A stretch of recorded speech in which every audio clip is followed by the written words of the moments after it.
Hey guys, good evening. তোমরা সবাই কি করছো? আশা করছি তোমাদের সবার চা খাওয়া হয়ে গেছে। এখন বাজে সন্ধে 6:30, ওই 6:45 এরকম হবে, খুব বেশি হবে না। তো এখন দেখো, আর এখন আমি আর সোনামা চলে এসেছি রান্নাঘরে। তো সন্ধেবেলা কিছু টিফিন করব, তো ঘরে কিছুই নেই, বিস্কুট নেই, চা বানাবো, বিস্কুট নেই, মুড়ি নেই, কিছু নেই। তাই ভাবলাম আমি আর সোনামা এখন কি খাই। তো মনে হলো একটু প্যানকেক বানানো যাক, ঘরে যখন সব কিছু রয়েছে তো প্যানকেক বানানো যাক। আর সোনামা দেখো কত খুশি। কোনো কেক টেক জাতীয় কিছু বানালে না ও খুব ভালো লাগে, কারণ ও ওই যে চামচ দিয়ে ফেটানোটা খুব ভালোবাসে। আর সোনামা এখন বলছে, মা এটা আমি ফেটাবো, আমি দেবো। তো আমি ভাবলাম ঠিক আছে তুই দে, তোর যেহেতু ভালো লাগবে একটু, আমার সঙ্গে সঙ্গে ও হাতে হাতে করলে ওরও তো ভালো লাগবে। তো ওকে আমি দিচ্ছি চামচ মেপে মেপে, ও এখন একটু ঘোরা, তারপর লাস্টের দিকটা আমি একটু ফেটাবো। তো এখন দেখো দিয়ে দিচ্ছি একটু বেকিং সোডা, এটা দিলাম বেকিং পাউডার, আর এই ব্লু কালারে এটা এই কৌটোটায় রয়েছে বেকিং সোডা। তো একটু বেকিং সোডাও দিয়ে দিলাম, কেকটা একটু বেশ ফোলা ফোলা ভাব হবে, স্পঞ্জি স্পঞ্জি ভাবটা আসবে। তো চলো অল্প পরিমাণে একটু একটু করে দিয়ে দিলাম, নাহলে আবার কেমন একটা চিটচিটে ভাব হবে।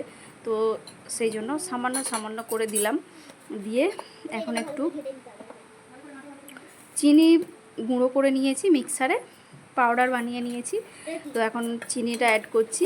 চিনিটা অ্যাড করার পরে আবার একটু নুনও দেব, কারণ যে কোনো মিষ্টি জাতীয় খাবারে সামান্য পরিমাণে নুনটা দিলে ব্যালেন্সটা ঠিকঠাক আসে। তো তার জন্য এখন একটু চিনি দিয়ে নিলাম, তারপর আবার একটু নুনও দিয়ে নেবো। সামান্য পরিমাণে নুন দেবো, বেশি দেবো না, জাস্ট একটু স্বাদের জন্য। তো চলো আমি একটুখানি গুঁড়ো যে এটাকে ভালো করে মিশিয়ে নিয়ে তারপরে আবার দেবো। আর এদিকে সোনাও বলছে, মা আমি হাতটাও ধুয়ে আসি। ও ভাবছি বোধহয় আমি হাত দিয়ে, ও আর কি হাত দিয়ে মাখাবে। তো আমি ভাবলাম না, হাত দিয়ে না, এটা চামচ দিয়ে ঘুরিয়ে ঘুরিয়ে ফেটিয়ে নেব। আর এই দেখো এখন একটা ডিমও দিয়ে নিচ্ছি। আর ডিমটা দিলেও হয়, না দিলেও হয়, কিন্তু ডিমটা দিলে স্বাদটা একটু ভালো আসে, তার জন্য আর কি ডিমটা দেয়া। ডিম না দিলেও হবে। তারপর একটু দুধ রেখে দিয়েছি কাপে করে, 1 কাপ দুধ, গরুর দুধ গরম করে রেখেছিলাম সকালবেলা। তো সেটা এখন ফ্রিজ থেকে বের করে নিয়েছি। পুরো দুধটা দিয়ে অল্প অল্প করে ফেটিয়ে নেবো। আর আমি দেখো ভয়েস ওভার দিতে দিতে কতটা হাঁপিয়ে যাচ্ছি, একটানা কথা বলতে পারি না, প্রচণ্ড হাঁপিয়ে যাই। তো যাই হোক, দুধটা এখন অল্প অল্প করে দিয়ে ব্যাটারটা ফেটিয়ে নিয়ে তারপরে আবার কেকগুলো বানাবো। তোমাদের সঙ্গে পুরো ভিডিওটা একটা এতে শেয়ার করতে পারলাম না, দুটো ভিডিওর মাধ্যমে পুরো ভিডিওটা শেয়ার করব।